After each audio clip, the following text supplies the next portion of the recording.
We out of GT, and everybody know we run the country. We out of GT, and now we got the GT money. Oh, we just rum dance all and we pack party. Capach and cracker jack, we in a category. And anything we do, the radio station have a play. The people in the party just a ball, hooray. We from GT and then we love ladies. And them rush we when we come a party. But look, we jump on your mic, we make your party alright. I read them what we are singing, it make you bubble and think. We out of GT. And everybody know we run the country, Lord.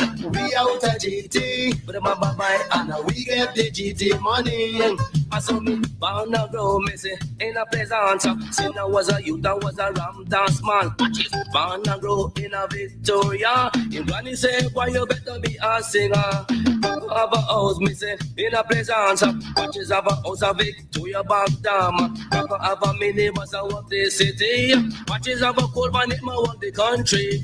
We out of GT, everybody know we run the country. Like I me say we out of GT, and now we get the GT money.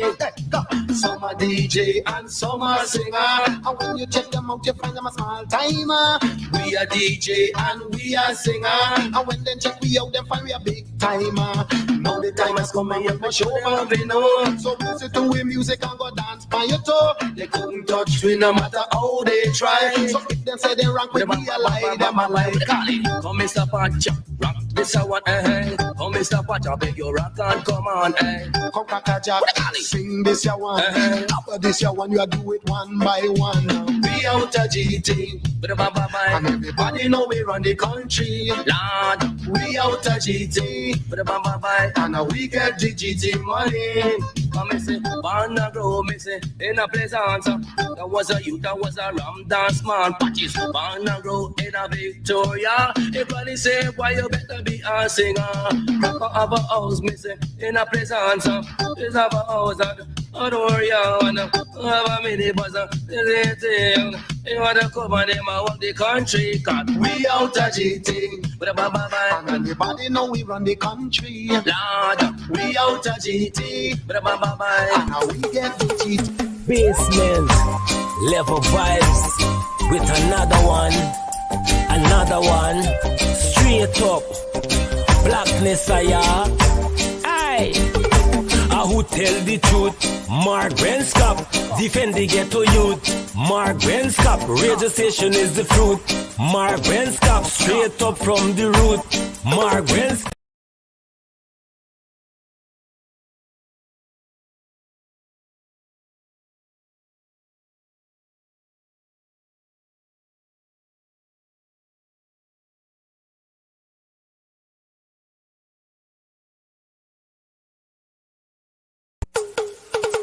Basement, level vibes, with another one, straight up, blackness aye. Who tell the truth? Mark Benskop, defend the ghetto youth. Mark Benskop, radio station is the fruit. Mark Benskop, straight up from the root. Mark Benskop, who tell the truth? Mark Benskop, defend the ghetto youth. Mark Benskop, radio station is the fruit. Mark Benskop, straight up from the root. Mark Benskop, I do it for the love, him not do it for no money. Straight up, him attack, educating everybody. Big up my friends and big up my family. Turn on the radio, catch the vibes, it's integrity. Straight up, Benskop stands for unity. One people, one nation, one destiny. Free up the truth in the air, even the blind can see. The deaf can hear, the dumb can talk, the cripple can walk. Boom. Who tell the truth? Mark Benskop, defend the ghetto youth. Mark Benskop, radio station is the fruit. Mark Benskop, straight up from the root. Mark Benskop, who tell the truth? Mark Benskop, defend the ghetto youth. Mark Benskop, radio station is the fruit. Mark Benskop, straight. Hello, this is attorney Shellen Washington, owner and founder of the Washington Law Firm, located at 455 Utica Avenue in Brooklyn, New York. We're specialized in medical malpractice, personal injuries, matrimonial law, and landlord and tenant. If you're in need of legal representation, please give us a call today. The number to call is 718-877-3100. Consultation is free at no cost to you. So call us today to see if we can be of any assistance to your legal needs. Again, the phone number to call us is 718-877-3100.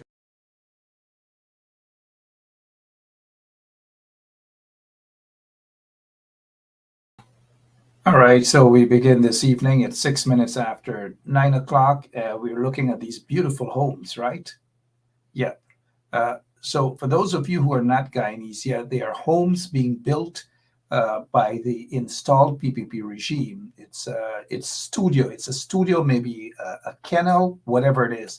But this is an oil-rich country, where the bulk of the money is being stolen by either those who are drilling the oil out of Guyana and those who are collecting whatever pittance that they are getting from the natural resource funds. And those individuals who are robbing the nation even more are basically those from the installed PPP regime.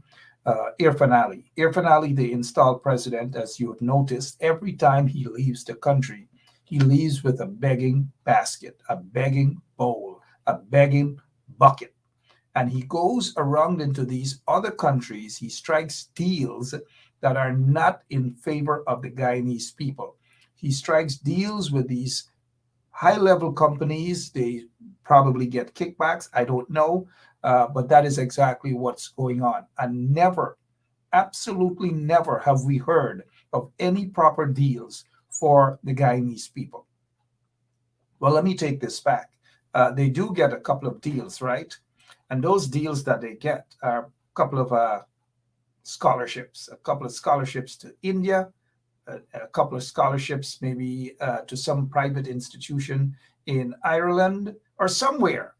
All of these things they're doing in an oil-rich country where companies are going there, they're milking the economy, they're milking the country, and nothing other than crumbs being placed back into the communities, whether in, well, forget about Linden. Linden doesn't get anything any longer. They're no longer building roads. They're not repairing roads.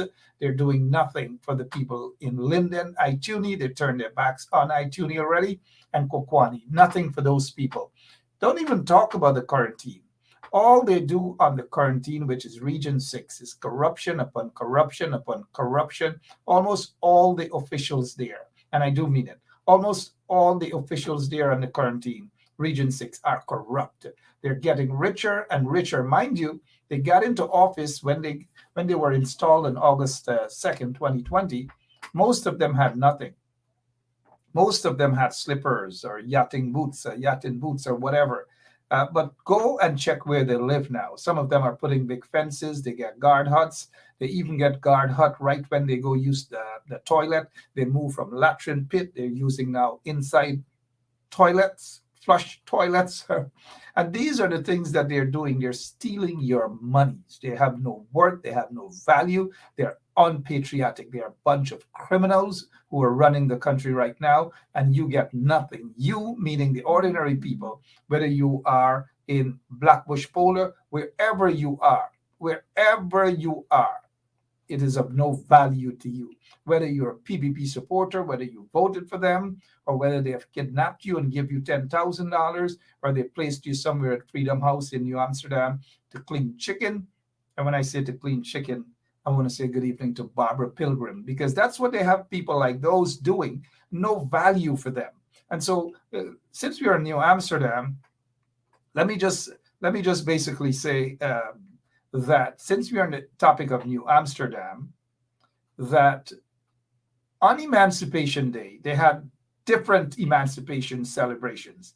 The installed regime, because they couldn't control anything, they've decided with their people that they're going to divide this whole thing. And people in New Amsterdam took umbrage to that. Why? Because the message was not about the sacrifices made by our African ancestors. They want to make it look as though everybody suffered. And that's a kind of a brainwashing mentality. Oh, forget about the Africans and those who were enslaved. Everybody suffered in Guyana. And so indentureship was kind of like similar to slavery. And they're saying that people struggle and people suffered during indentureship. Yeah, people suffering now. And this is not indentureship now, right? People are struggling right now. But you cannot equate a struggle of a people whose cultures were destroyed, were taken away from them, stripped from them, their religion, the way of practicing their religion, every single thing taken away from them, their names. I could have been named Mubumbo, or, well, not Mubumbo, but I could have gotten a nice name. They call me Mark. They call me Bencha. And Ben Shap was actually my great, great, great, great paternal grandmother from Suriname. She was basically, that's how we got the name. She had a child from one of those plantation owners, a guy by the name of Ben Shap, a white guy, and that's how it worked down into the family. She made 2 kids for him, and then the Ben Shap and the Ben Shap from Amsterdam to not Amsterdam, but the Netherlands, and then the Suriname, and that's how the Ben Shap bloodline came around as a result of that. So every single thing stripped. How can you equate that to indentureship and to say all of us struggle? And so on Emancipation Day, all of us as Guyanese went through that struggle. No. All of our African ancestors went through that struggle and paid the ultimate price, death. Some were raped, some were obviously murdered, they were tortured, all manner of things. And you cannot just want to wipe that away with some sort of a brush and say, all of us suffered, and indentureship was kind of close to slavery. Whoever says that certainly doesn't have a brain. Indentureship can never be similar or close, anywhere close to slavery. And you see, that is how they want to brainwash us. And so we must wipe out our history, African, Guyanese history, or whatever. It must be wiped out. And you must not just ignore that. And others want us to embrace their struggles. Now, look, why I say that indentureship should never be equated to slavery. Never, ever. Nothing come close to that. Our indentured ancestors who came from India, and some of them came from Africa too. And a lot of people seem to forget that the first set of indentured servants came from West Africa. 400 plus Africans were the first, I repeat, Africans were the first indentured servants sent to Guyana. Africans. And some of you in the audience, I'm not reading your comments now, but maybe some of you do know that the first set of indentured servants in Guyana were Africans. After slavery was supposedly abolished, then they went to West Africa and they tried about 400 or 500 of West Africans to come to Guyana, and they were indentured servants. And so they realized that they're not going to take that any longer because the other Africans were free. They were running around. They were purchasing villages. They were building dams, lined up, every single thing they were doing to prepare Guyana for what it is today. And so indentured servants that came from other parts of the world, India, Spain, and China, and so forth, came and met a beautiful Guyana built from swamp and so forth, free labor for 400 years. How could you equate any other thing to slavery? How could you do that? Who in their right mind would do something like that?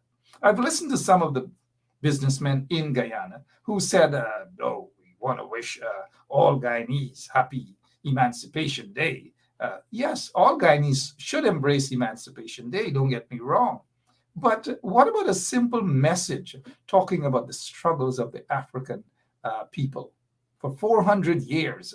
I respect a business or a businessman or woman who takes that time out to identify and say, look, thank you to the Africans for their struggles. Had it not been for that 400 years of the rice field, the cane, you name it, every single thing in that country, building of the dams, building of canals, digging trenches, building villages, purchasing villages. And even when indentured servants came to Guyana, our African ancestors weren't stingy, they weren't racist.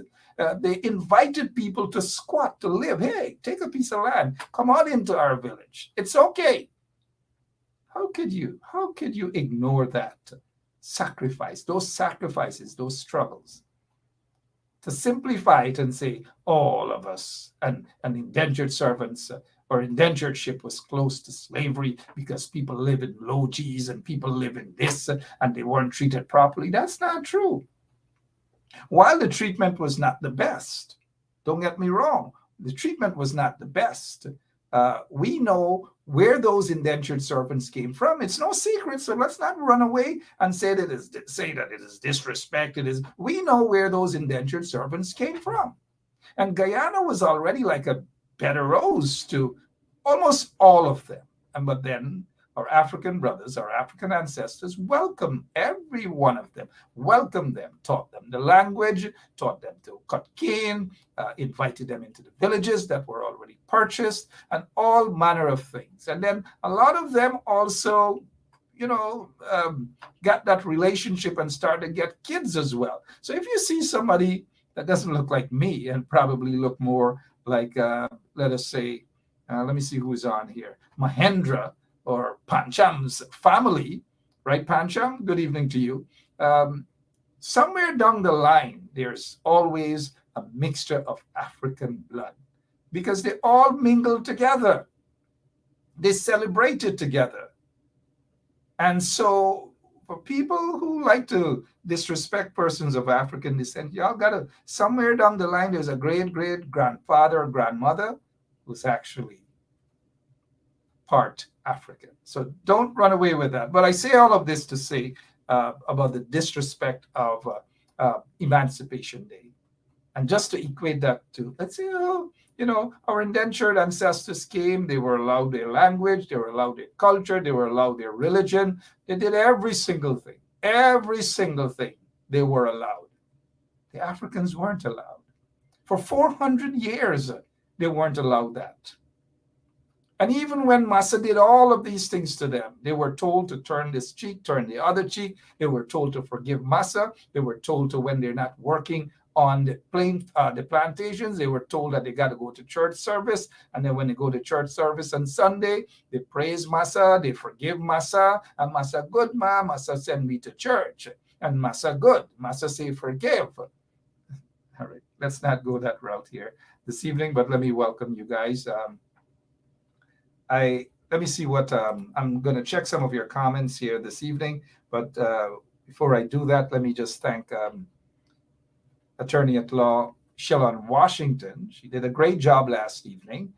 She was there with our accountant, Wayne Caesar. Wayne was there, and they did a fabulous job last evening. So thanks to Shellon and thanks to Wayne for sitting in. Well, they can carry on their own shows now, right?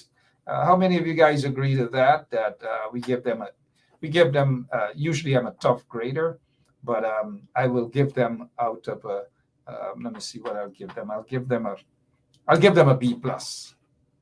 I know you're gonna call me right after the show, but we can give them an A. We can give them a B plus. But they did a darn good job last evening. Thanks again. And let me see what Mervyn Williams. Mervyn Williams is a former member of Parliament and executive of the People's National Congress. Mervyn Williams is saying that he was in New Amsterdam a few days ago and he was shocked to see two youths smoking from a strange pipe-like instrument. And he was told that they were smoking cocaine in the open, in the public, on busy Main Street. That has been happening for 20-something years because that's all the PPP, Mervyn. And thank you so much for your comment. I really appreciate it. But that explains the PPP. The PPP is back, and people are going to do all sorts of things publicly. They're going to whip out their guns. They're going to threaten people. They are going to murder people and get away with it. And we know of quite a few murders and the suspects, and because the suspects are close to Irfanali or close to the police force or close to the DPP, they're never charged, they're never arrested, they're never questioned, and so they just whip out their guns and they just shoot to kill. That's what's happening. So now that Mervyn Williams is talking about walking Main Street in New Amsterdam and seeing and smelling cocaine, that the PPP is back. The PPP is basically a cocaine party, a corrupt party, and you can never have a proper country with the PPP in office, especially with these lagubagus who are there right now, these vagabonds who are there right now.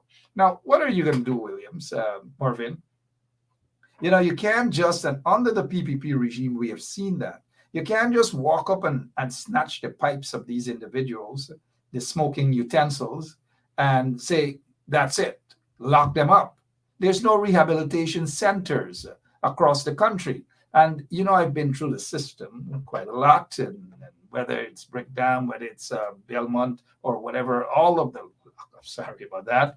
And even my stay there at Camp Street for 5+ years, people have gone in there for very simple things, a smoking utensil. Someone is jailed for a year, 6 months.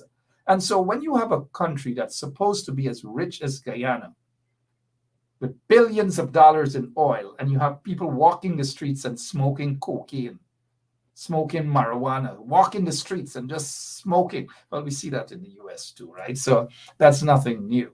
But oftentimes that's what we get, right? That's what we get. We compare. Oh, it happens in other parts of the world too. But other parts of the world get, they have 200 million people, 150 million people. Guyana has under 1 million folks, 750. And mind you, that number, those numbers never changed since I was a little boy in Pampers, diapers, or napkin. But those days we didn't have. I had cloth napkin, and that's all we have been hearing, that the population of Guyana is 750,000. Never changed, never moved at no point in time, even though thousands upon thousands of people have migrated. They claim that people ran away under Bornum. People starved under Bornum. I don't know who starved under Bornum.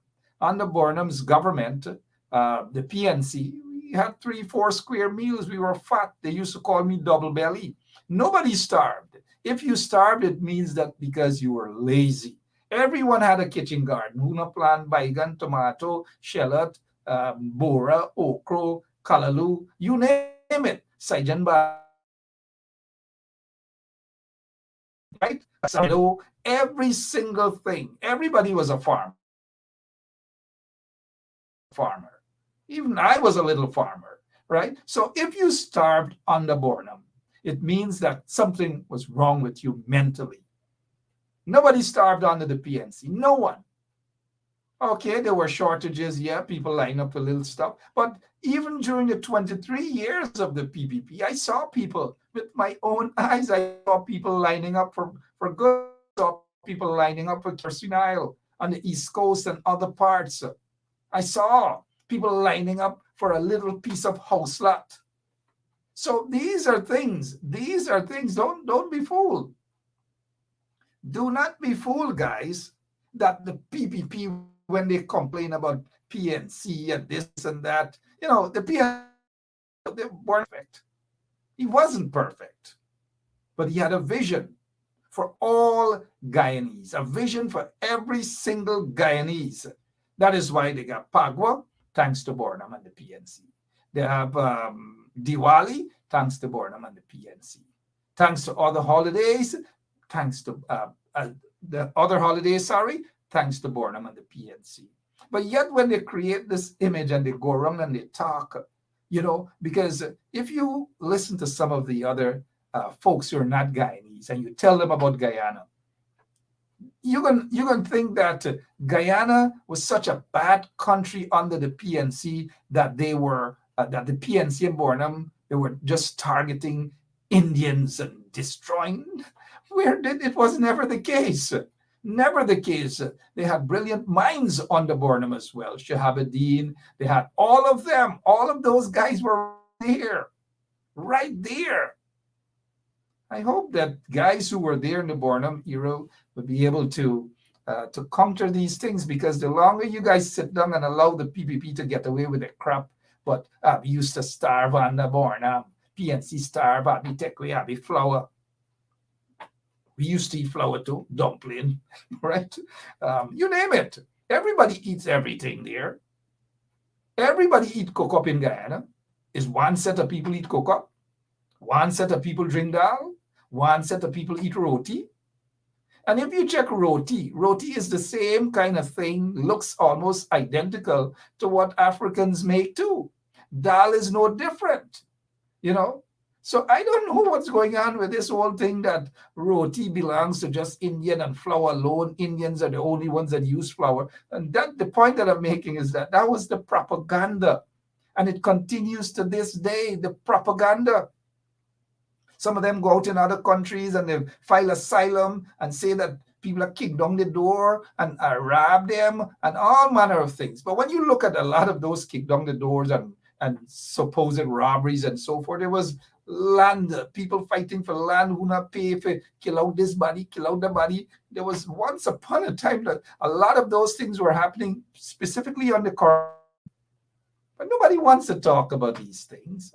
Nobody's going to remind you guys that the bauxite industry that actually carried the entire country, the bauxite industry and bauxite workers fed the entire nation. Nobody's going to say that, nobody's going to call Chetty Jagan a terrorist. And I'm not saying anybody should call him a terrorist, mind you. I'm not saying that. But nobody's going to say to you that when Burnham and these guys were so patriotic and they wanted the best for the country, Jagan, and of course the guys them in the WPA, they were ripping and tearing the country apart. Tearing the country apart. The WPA had their own agenda. Of course, the PPP agenda was to just destroy.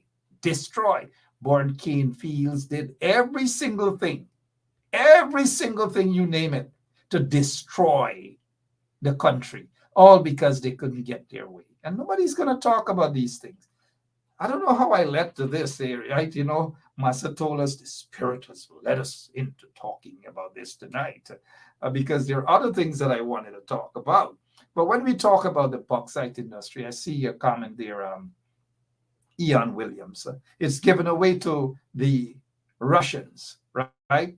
The property on Foreshore Street in Queenstown, where Viola Burnham, former vice president and also former first lady, she's now dead, beautiful woman, where she lived on Foreshore Street after her husband passed away, she was evicted from that property in Foreshore. And that's how she started living at the back of where the Russian embassy is right now. But she was evicted from that property on Foreshore Street. Jack Deere took over that property. And after Jack Deere took that property over, state property, mind you, state asset, we're not sure whether that is still in the name of you, the taxpayers, the state, or Jack Deere sold that property to Rusal. That's the Russian bauxite company that is right. That's where the headquarters is right now. We're not sure, but it appears that they own that property, right? Just like the PPP took all of the property, state assets, and put it in their parties' names, in their names, and all sorts of things. The Freedom House that's at Bat Settlement, check who owns it now. It was once owned by the state, and they transferred that, and they gave themselves a transport for that property out there in Bat Settlement. I say all of this to say that, you know, for those trench crappos who jump up and want to pomposette themselves and to say that the PNC is a bad, mind you, I'm not a member of the PNC, right? I shouldn't be defending the PNC. And I'm not defending the PNC, I'm defending what is right and what is just. And with all fairness, I think the PNC has gotten a sour deal with all of the allegations. Again, the PNC is not a perfect party, but I think a lot of those allegations are just propaganda and should have been dealt with by the PNC guys them for a long time. But PNC guys then probably seem more fit to fight and argue amongst each other. That's another story, right? What time is it? It's 31 minutes after 9 o'clock. I'm checking some of your comments here.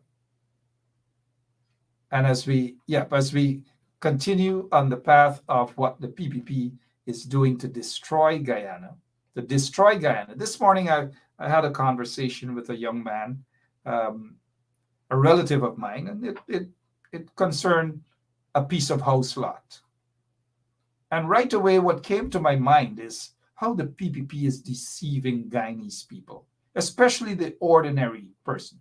An ordinary Guyanese has to pay hundreds of thousands of dollars for a piece of land, maybe 50 by 100, 60 by 75, whatever, a small plot of land, a small house lot. That person has to pay hundreds of thousands of dollars, or in some cases, over $1 million. But when these foreign companies go to Guyana, they're given immediate, they don't have to join any line on breakdown in front of the Ministry of Housing. They don't have to do any single thing. They get all of their paperwork done even before they got in the country. But ordinary Guyanese, regardless of their ethnicity, they have to join a line. They have to pay hundreds of thousands of dollars. They have to, in some cases, like I've said, millions of dollars to a small piece of land. But the other guys, wherever they come from, they have immediate access to hundreds of acres. In some cases, thousands of acres. But Guyanese are squeezed into a little box. And then they got to go through all sorts of embarrassment before they get their transport.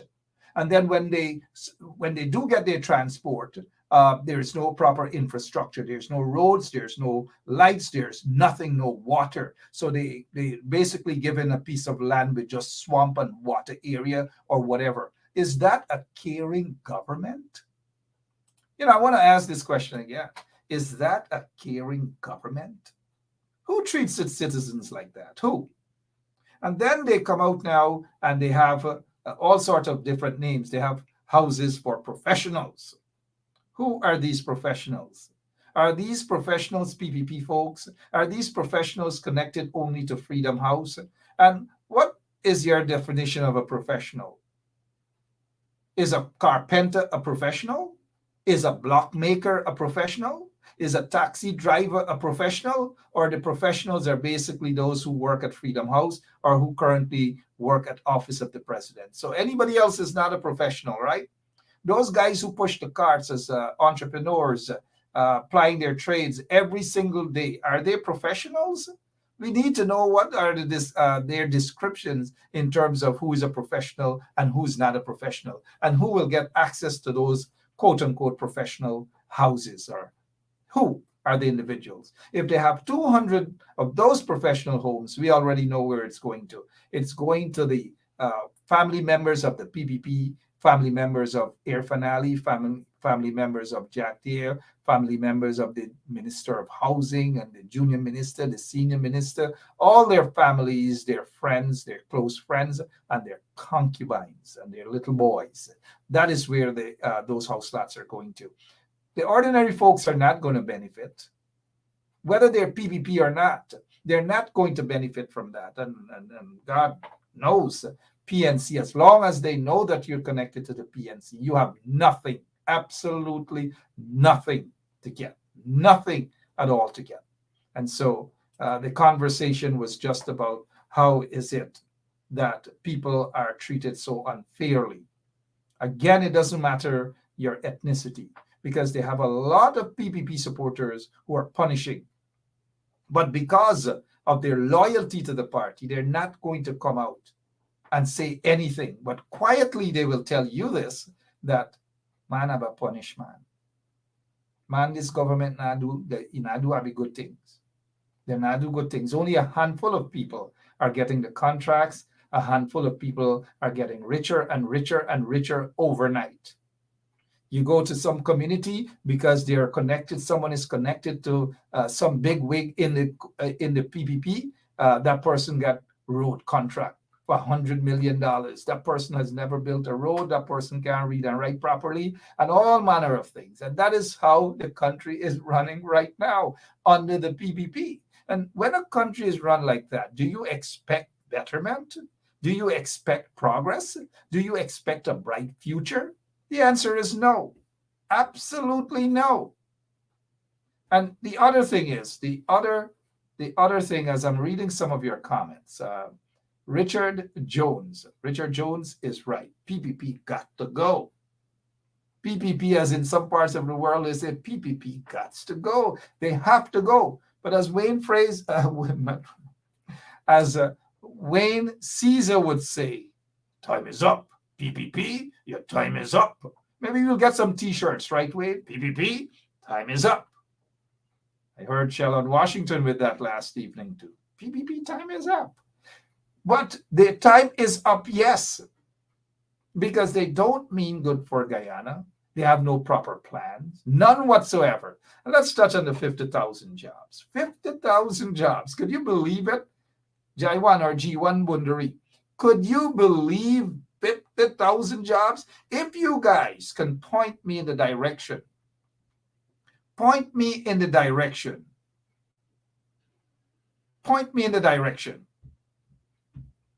of jobs created by the PPP. Right now, let's be fair. And even some of them who are PPP supporters, you're welcome to come right now and point us in the direction of 50,000 jobs. That is what Irfan said. It's 3 years now. It's over 3 years now. Show me the evidence. Where are those jobs? 50,000 jobs. Right now, I'm looking at some of your comments. Show me 50,000 jobs. Can Irfan explain this? I saw that someone conducted an interview with him the other day. What about the jobs? What about the jobs? 50,000 jobs. But here is why and how they're brainwashing people. They're creating a couple hundred 10 days jobs. Right, Tessa? Thank you, Tessa Albert. 10-day jobs, part-time jobs that they give to their friends and their cronies. And it's a recipe for corruption. Because as long as their friend, take for example on the quarantine, submit vouchers to say that they have 10 workers. I mean, have 10 workers here. So every month they submit fraud, fake vouchers, and all these sort of things. So it's a recipe for corruption. There's really no part-time jobs. There's nothing. Look at what they did to the part-time workers during the local government elections. Look at what they did. They said to the people that come on to this meeting so that they can pull a crowd. A lot of those part-time workers were embarrassed. They felt insulted. And some of them basically, what else are they going to do? So they were forced to put on party T-shirts, PPP T-shirts, red, washed out red. They were forced to put that on. How can we expect good from a country that's been run by a bunch of vagabonds, a bunch of unpatriotic criminals, crooks, like what we are seeing there in the PPP right now? A man with 19 fraud charges. Those fraud charges were not political. So don't be fooled. They were not political, as Anil would say, political. They walking away from the Attorney General office with law books that belong to the state. It's not political. Took a bunch of land, a big plot of land there in Plaisance, that ancestral lands. Took it away from a family to build his plantation. Pradoville too. Jack Deere did that. Took all his friends and cronies and gave them a piece of land. He gave the then serving the Defense Force Chief of Staff, who is now with the PNC in the central executive level. What's his name? Let me see if you guys know a little bit of the history. Give the serving chief of staff a piece of land. Give the DPP a piece of land. He offered the, through luncheon, offered the then chairman of Region 10 a piece of land right in Jack Deere's plantation. Mingo. Mortimer Mingo said, hey, wait a minute. He got the piece of land, but when he wrote the check bunks. These are leaders? Are these individual? Thank you guys. Everybody's hollering Gary Best. I just wanted to see whether you guys know. Thank you so much. Auntie Betty daughter. Gary Best and all of you guys. Roxanne Best. Oh, that's Roxanne Best is a different Best. There's a real Best. And so all of these people that Jack Deere wanted around him, it wasn't because he liked Gary Best. Well, who knows? It wasn't because he liked the DPP so much. Well, who knows too? But he wanted these people. It was a power play. Why do you think he took Mortimer Mingo, the chairman for Region 10, the PNC chairman for Region 10, gave him a piece of land right there in Jack Deere's compound. And after it was revealed, Mortimer Mingo ran and said, oh, no, the check was bounced. The check bounced. Otherwise, if it wasn't revealed, Mortimer Mingo would have been right there next to Jack Deere right now. Just like Gary Best is there next to Jack Deere in Jack Deere's compound right now. The DPP, right there. Priya Manikchand had a plot of land. She sold it to a guy named Dave from Queens, Liberty Avenue, Dave, for almost $1 million. And that was the kind of turnaround that we are seeing, that these people get into office, use their positions for money, to make money and to milk the system, to milk it. Priya Manikchand milked it. She got paid almost $1 million, $1 million. So when she opens her mouth to blah, blah, blah, blah, remind her $1 million. They get into government to get rich. Anil Nandalal not so long ago said, oh, he not going government to get rich. He's a successful liar. What successful lawyer? Where? Anil Nandalal became popular to some extent or known as a result of a guy that they instituted a fake treason charge against. And you guys know that guy that they persecuted for 5 years. Other than that, nobody knew of Anil. I never heard of an Anil other than then. And they've made millions upon millions of dollars through your money, taxpayers' monies. Over $250 million or $500 million they spent on one case and one man. Y'all know that case, y'all know that man. Not the one that went hiding and ran away. The one that basically did time as a political prisoner, 5 years in solitary confinement. The state under the PPP spent over $500 million. When that person attended court, blocks, miles away from the court barricade, every single day, miles upon miles away, traffic jam. Let's not talk about that. Maybe someday I'll ask that person to write a book. Hey, Mark, are you going to write a book someday? Right? So these people, and not to forget also the allegation that a juror was actually bribed. That was the only juror that held on and said, no, that guy was guilty. One man, no evidence, no nothing. So memories, right? Yeah. So don't be fooled by the PPP. Let's go back to Linden now. Forget about Pradoville and some of these gangsters. They get 1 and 2 gangsters in the coalition too, Don't be fooled. They get 1 and 2 gangsters. They get 1 and 2 gangsters there too.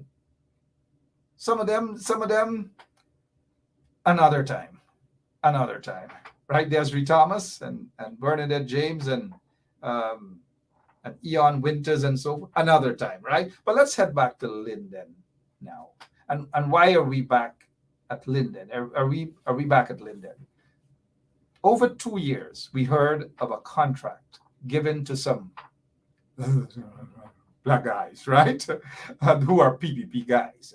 And you give them a contract close to $300 million. $300 million to build a school.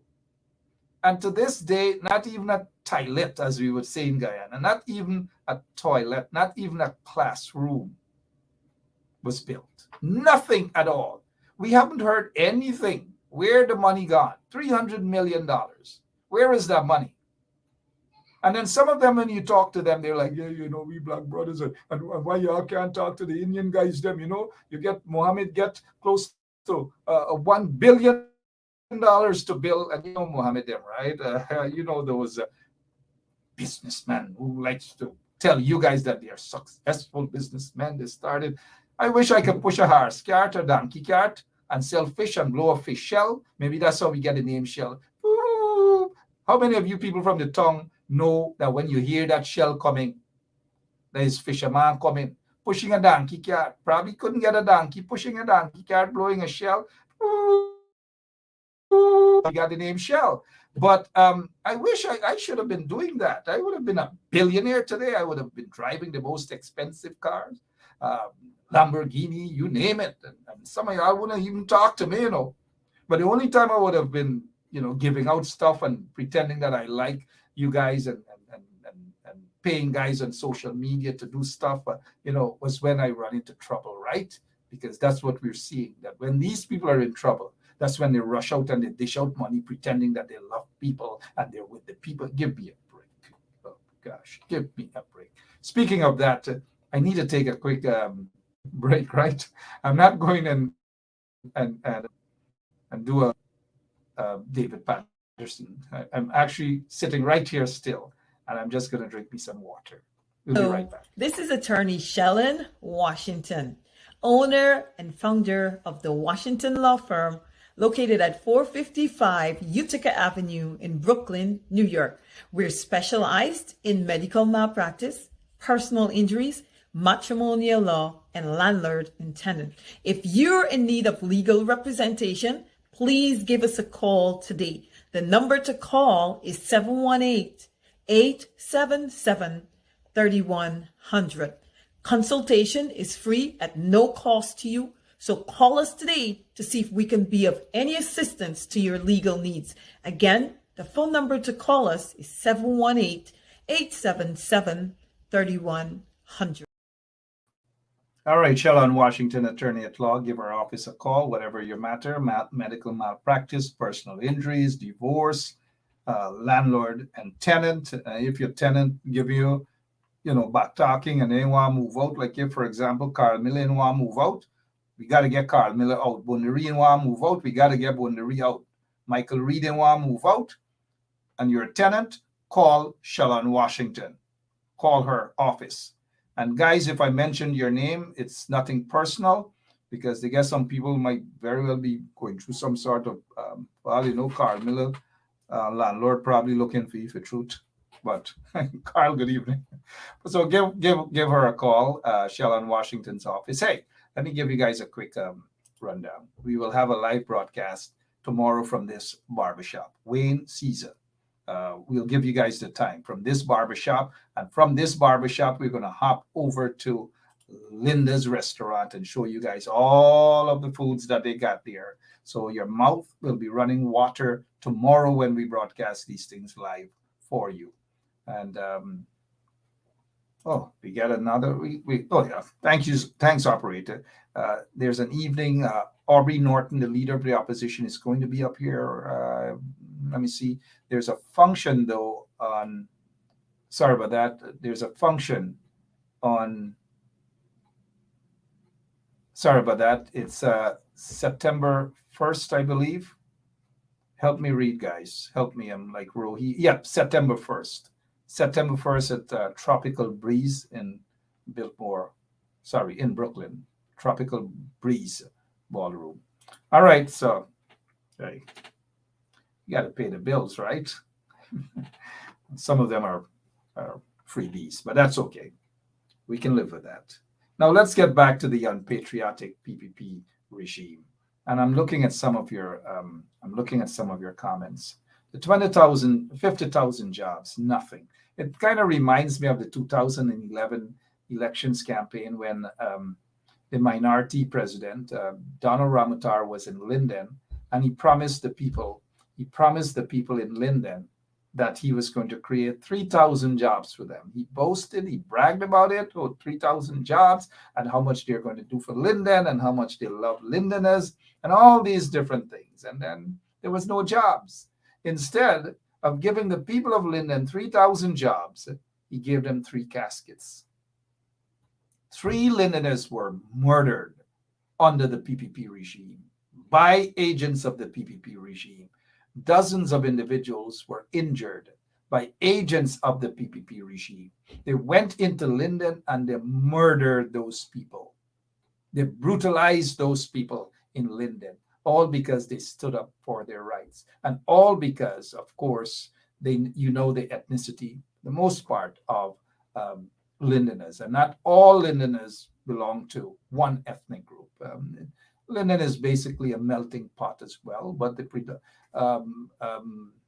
predominantly African Guyanese, and so we understand why the PPP regime targeted the people of Linden. Back to the school, $300 million.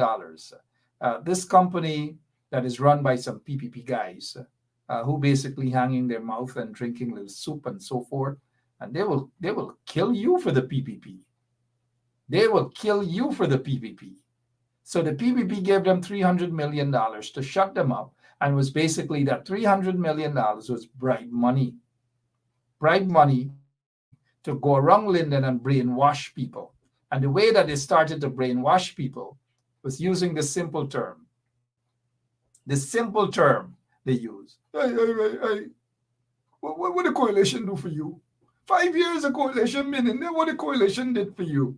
And if you're not smart enough to read between the lines where these vagabonds are coming from, then you'll be caught.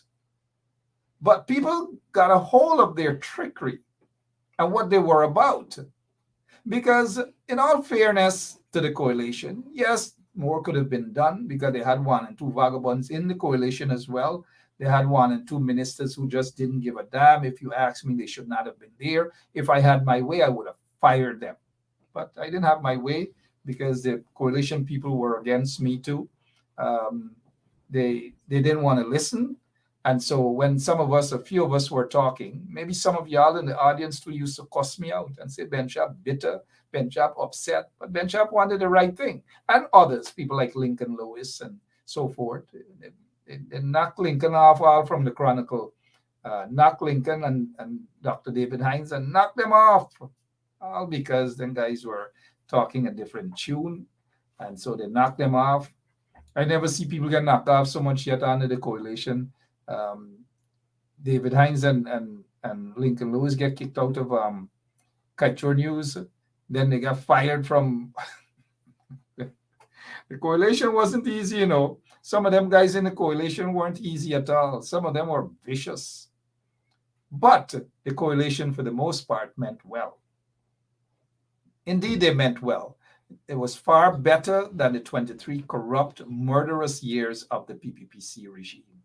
We started to see development. We started to see pride restored to Guyana, and people start to become patriotic because you were getting your roads done. You weren't just getting your roads done in Evesham, and for those of you know why I would say Evesham, and it's not going to be done in Port Morant. You're not. There were equal distribution of infrastructural works under the coalition. And so let me give another example in terms of on the current team. You guys are familiar with Palmyra. And I noticed a comment, Carl Miller, Shara Duncan wasn't fired from the Chronicle. Shara Duncan was removed pending some sort of allegation leveled against him. Allegations, mind you, but he wasn't fired. Just thought the need to correct that and offer some accuracy on that. But outside of that, how many of you guys know Palmyra and 19 Road? I remember 19 Road as a little boy, many years ago. 19 Road, where they had a toll station and so forth. The 19 Road, every week, people dying as a result of accident. Every single week, people are dead out. They had one family from Guyana by the name, we call him Superman. Superman family, I think about 5, 6, 7, 8 persons died on that road. And I knew some of those little kids too, or individuals. I knew them. So every single year, every scores of people died. For 23 years, the PPPC never thought of putting lights in that area, never did. But thanks to the coalition, they recognize that, look, that's an area that they need to have proper lights.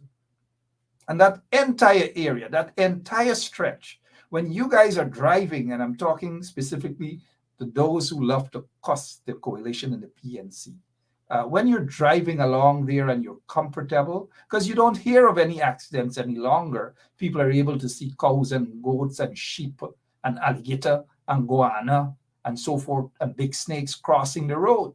They're able to stop. But before, the place was so dark, you wouldn't even see a cow. A cow just dash out the bush, or a sheep or something like that. And so by the time you swear away from that, that's it. Accident. Kill out you, your entire family, or whatever. But thanks to the coalition, what about the killings, the murders, extrajudicial killings, and all of these things? Reduced, drastically reduced under the coalition. Mothers were able to sleep properly. Fathers were able to sleep. Wives were able to feel comfortable that their husbands came back home. Well, some didn't want their husband to come back home. But for the most part, people were happy. Police started to respect. People start to respect the police force and policemen and women. Policemen and women, those who love to take bribes, were afraid to take bribes as well. And so we start to see the changes in Guyana. It was there. It was better, way better than the 23 years. Policemen weren't kidnapping your sons and torturing them and murdering them. The Phantom Squad went into Ghoul. They went and hide. The major drug lords weren't being as powerful as we see. They're flexing their muscles again now. The gold smugglers and all of these convicts, these crooks who are disguised as so-called businessmen and so forth in Guyana. We didn't see these things. But for 3 years, they had to do these things. In a coalition, of course, there was a struggle. Maybe Guyana will go down in the history of the longest coalition, 5 years. Look at Israel and other parts, coalition broken up, quick. Coalition broken up.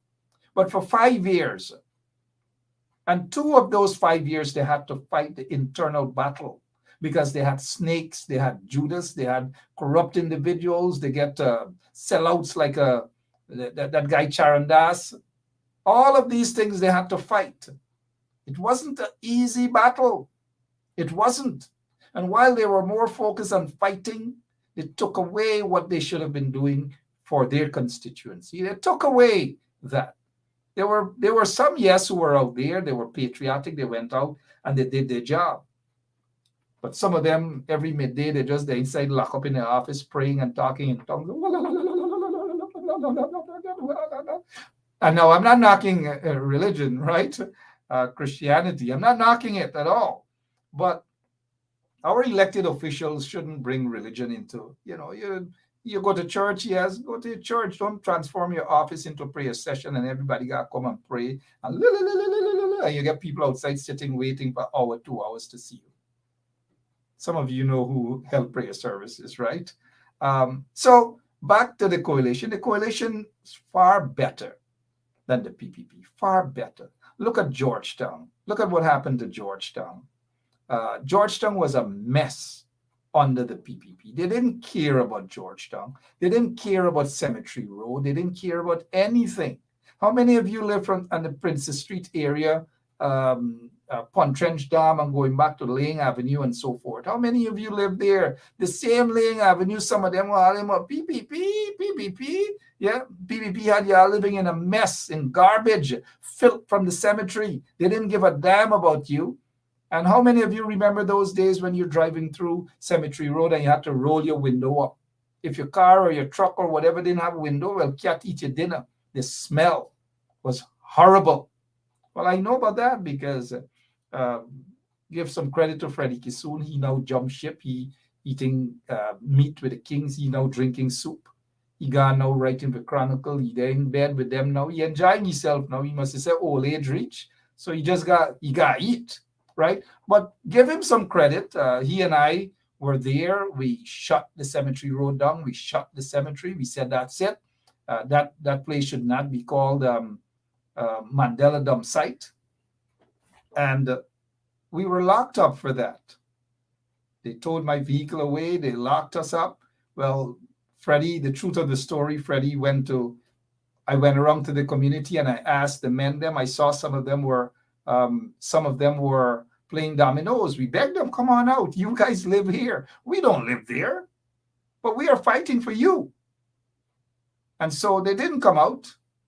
One of them still owed me $1,000 to get some tires and bring it, but they didn't come out, right? And so Freddie and I were there. Freddie went to go buy a padlock so that we can lock the gate so no garbage trucks could go in there and empty the garbage in the cemetery. All of these things were happening under the PPPC regime. They didn't give a damn. They just didn't. The Minister of Local Government, Kelvin Lal, and all these people didn't give a damn. Collymore and them didn't give a damn. And so on that day, we decided to shut Cemetery Road down, shut the cemetery down, and we were locked up. Of course, they locked me up first. And when they placed the handcuff on me, Freddie was coming up down the street, and Freddie rushing over, and the police said that arrest Freddie. I think the commissioner of police was Henry Green. He said to arrest us. And Freddie said, no, he wasn't there. And I whispered to the police, because I ain't taking lock up by myself. Freddie got taste lock up. I said, Freddie was there. So anyways, on a serious note, Das and those guys, they were instructed to arrest us. And they placed us in the Brigham lockups for about 3 days. And the lockup wasn't because I'd gotten so accustomed to being locked up, so it didn't really bother me. But what was so annoying was the cry and the yelling from Freddie all night and all day. Cry. He gave up on the struggle. He ain't gonna do this. He's done with this struggle.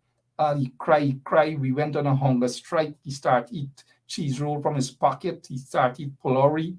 Well, actually, I'm the one that started puri first, and then he said, we on a hunger strike, right? I said, so you think I got dead? I can come in here and put on myself on a hunger strike. So he grabbed the puri bag from him. He started eat puri, started eat fudge, started eat everything. The police separated us. He started crying for me, come back in the same cell with him. And years later, I wonder why. But he cried like a baby.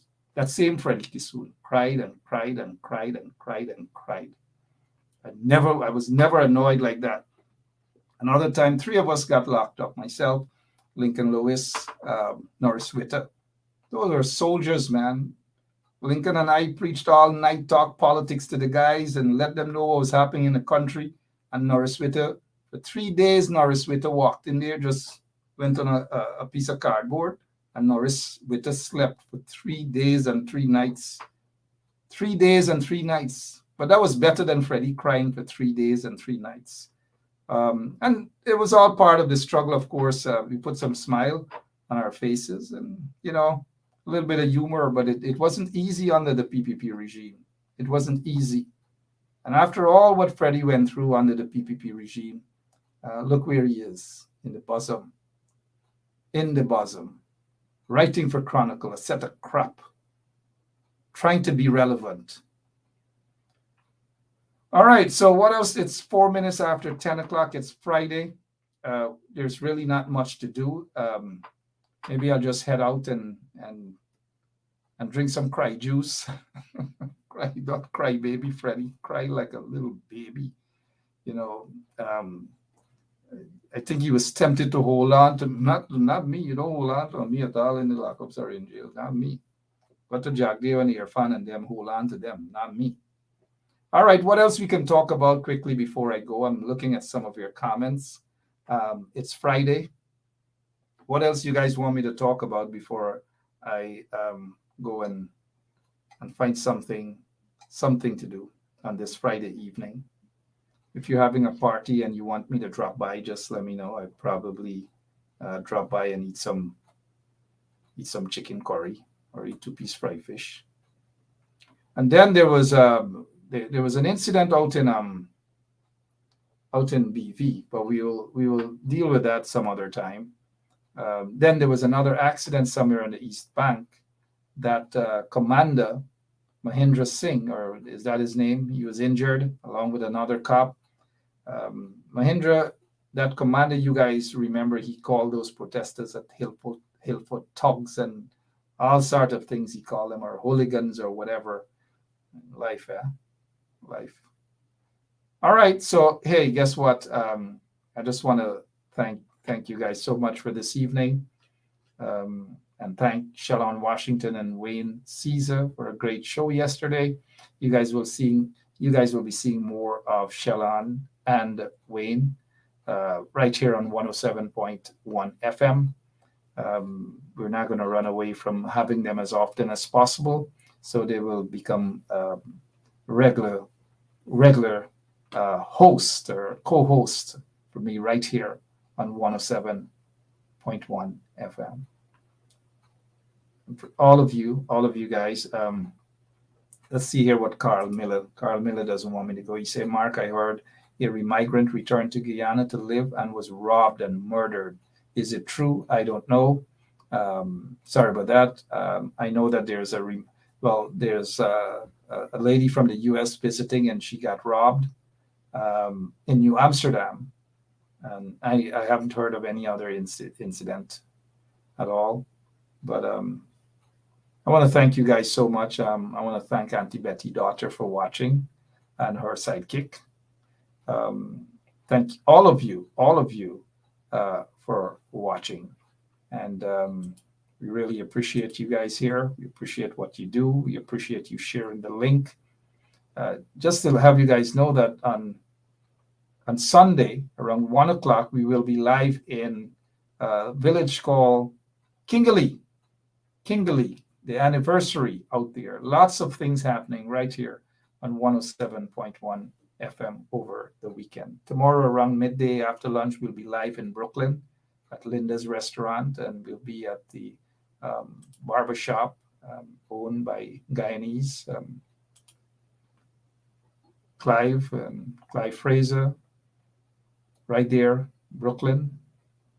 Then we'll walk over to Linda's Restaurant and we'll knock some white pudding, those who are into black pudding, and some fat tap or whatever, and pone and cassava pone and cheese roll and all these different things.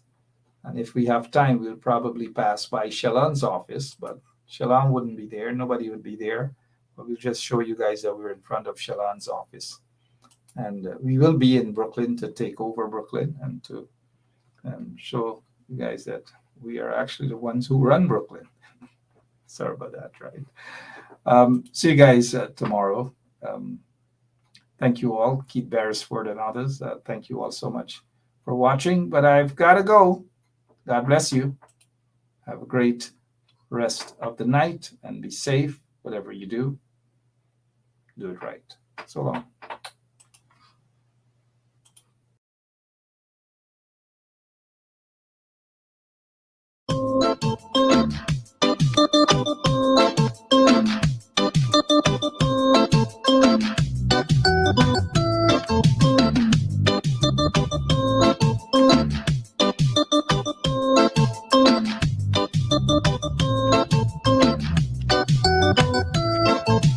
We out of GT with a bamba boy, and everybody know we run the country. Lord, we out of GT with a bamba boy, and now we got the GT money. Oh, we just rum dance all and we pack party. Kapancha cracker jack we in a category.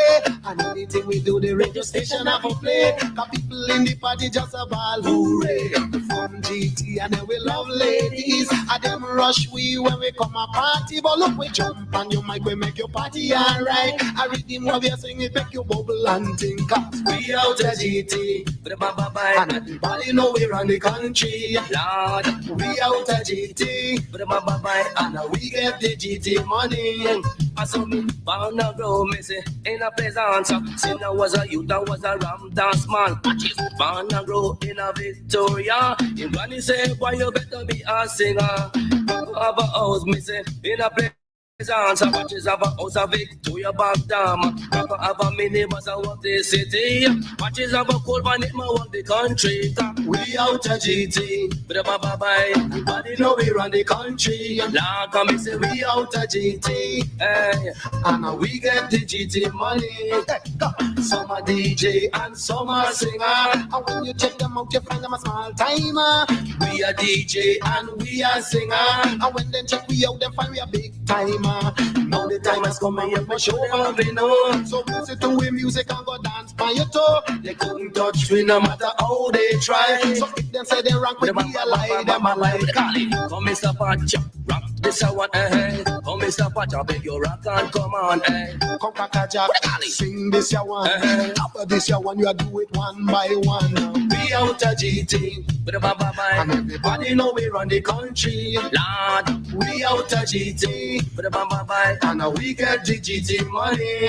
Come and say, Banna grow, me say, in a place answer. That was a youth, that was a ram dance man. Patches, Banna grow in a Victoria. Everybody say, why you better be a singer? Papa have a house, me say, in a place answer. This have a house at Adoria, and have a minibus, you want to cover them, I want the country. Cause we out of GT, but and everybody know we run the country. Lord, we out of GT, but and now we get the GT money. Lord, we out of GT. Come catch it. And everybody know we run the country. Come tell them, we out of GT. Lord, and now we get the GT money. We out of GT. And now we run the country. Yes. We out of